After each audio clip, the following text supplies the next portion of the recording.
Bom dia, pessoal. Desculpem, não fiz o vídeo ontem, porque ontem realmente foi um dia super agitado. Então eu cheguei muito tarde e acabei, sabe, indo descansar, até porque estava um frio imenso. Hoje ainda está muito frio aqui em Barueri, em São Paulo, mas vamos continuar. Gente, mais uma vez ontem, até foi bom, porque eu vou repetir para vocês. Toda semana eu encontro alguém que me pergunta: Tereza, como isso? Colônia? Mas existe colônia ainda? Hanseníase? Como é que é isso? Nossa, essa doença ainda existe? Pois é, gente. Sabe, todo lugar que eu vou tem sempre uma, duas, três pessoas que não conhecem a nossa história. Tem sempre gente que diz assim para mim: mas como que isso foi feito no Brasil? Eu não sabia, eu sou dessa época. Imagina, eu achei que tinha tratamento, que isso tinha acabado. Por que será que as pessoas não sabem? O que faz as pessoas não conhecerem as questões da hanseníase? Porque a maioria das pessoas até sabe um pouquinho a respeito da tuberculose, da AIDS, uma grande maioria sabe. Por que será? Eu acho que tem alguns motivos óbvios. Primeiro, a política de isolar os pacientes de hanseníase foi numa época, como eu já disse no vídeo anterior, foi numa época de governo de exceção. Foi numa época de um governo que não era democrático. Então as coisas aconteciam na surdina.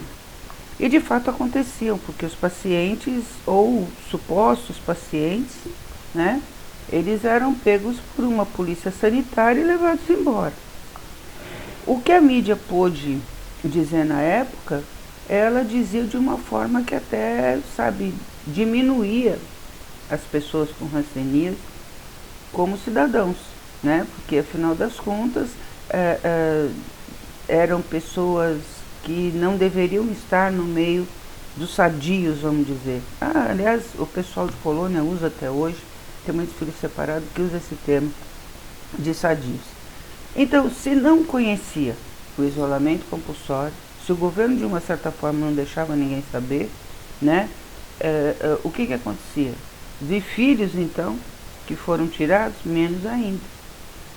E aí, a gente está até hoje tentando provar, eu pelo menos estou tentando desde 2002, que é quando eu soube, a gente está tentando provar que o que foi feito conosco foi uma injustiça. Tá difícil, porque toda hora a gente tem que contar a história, toda hora eu tenho que botar um videozinho lá para a pessoa ver, para a pessoa entender, toda hora eu tenho que sensibilizar alguém, mas eu não desisto, é como eu disse, a gente não vai parar de pedir justiça. Mas está muito difícil. Então o que eu peço para você?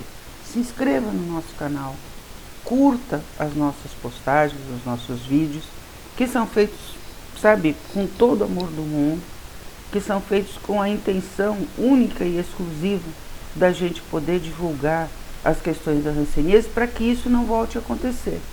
Mas eu preciso de você, né, para você estar divulgando e para você estar podendo dizer para as pessoas: olha, isso existe ainda, viu? É realidade, tem muitos casos e a gente precisa tomar cuidado com isso. Aliás, a gente precisa tomar cuidado, inclusive, para que o isolamento compulsório não volte a acontecer.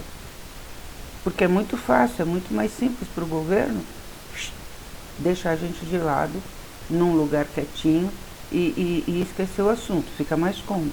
Vocês sabem que, infelizmente, o poder, quando sobe a cabeça das pessoas, faz com que as pessoas percam a sensibilidade enquanto seres humanos e, se tiverem que isolar famílias, crianças, eles não se preocupam.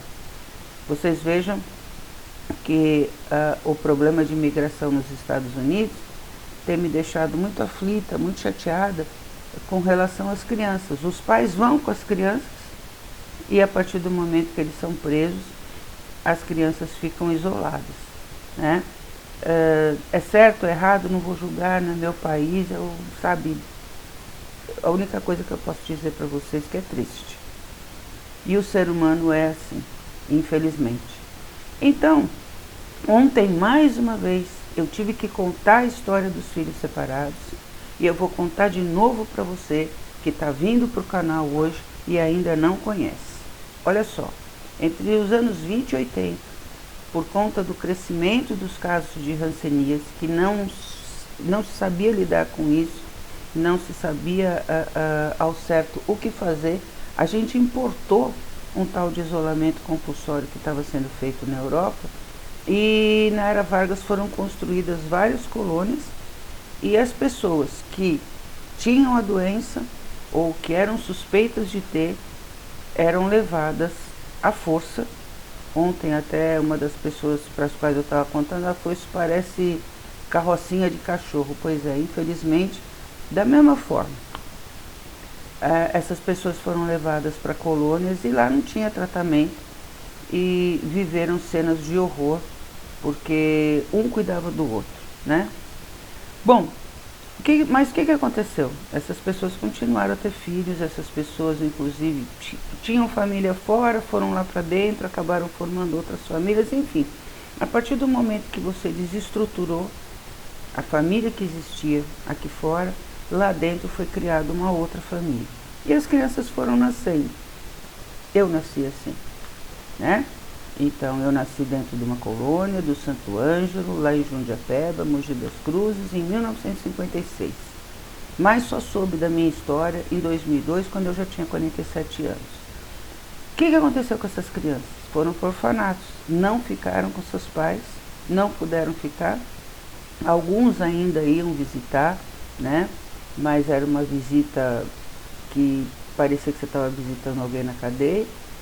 Mas se dizia muita coisa boa naquela época, né, sobre isso. Falaram, não, imagina, lá na colônia tem tudo para eles têm cassino, aí, sabe, vocês vão encontrar nos jornais antigos muitas fotos, até do Getúlio Vargas, indo visitar, natais maravilhosos. Gente, o principal não tinha tratamento.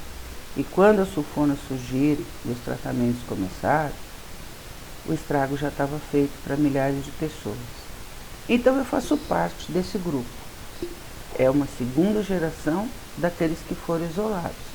Mas tem a terceira geração, que é o filho do filho separado, tem a quarta geração, que é o neto do filho separado e bisneto de quem foi separado, e nós já estamos entrando na quinta geração. Só que o que aconteceu? Quando você desestruturou a família e internou à força, isolou, né? Matou socialmente essa pessoa, você matou toda a geração dela. Porque as pessoas ficaram sem história. E é atrás da valorização dessa história, é atrás de justiça por conta desse isolamento de nossos pais e desse afastamento que tivemos de nossa família biológica e as consequências desse afastamento, né? E pela nossa internação em preventórios, em orfanatos, como se a gente não tivesse ninguém, é que a gente corre atrás de justiça. Que justiça é essa? É uma indenização financeira, sim, todo mundo tem direito a ela, né? Todo mundo tem direito a ela, independente se você ficou dentro de uma colônia, se você não ficou. Alguns estão buscando essa justiça via instituições que cuidam disso, via movimentos sociais. Outros estão buscando essa justiça particularmente através de advogados. Outros aguardam uma lei, um projeto de lei que existe em Brasília. Aqui em São Paulo estamos aguardando que a Alice Brandão comece o projeto de lei.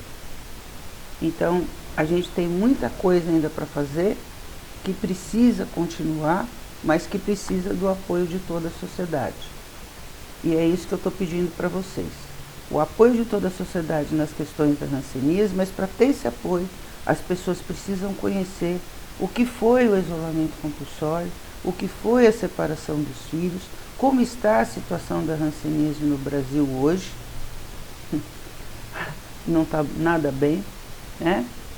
Para poder entender por que eu digo que água mole em pedra dura, tanto bate até que fura, e a gente não vai parar de pedir justiça. A gente só está começando. Bom dia.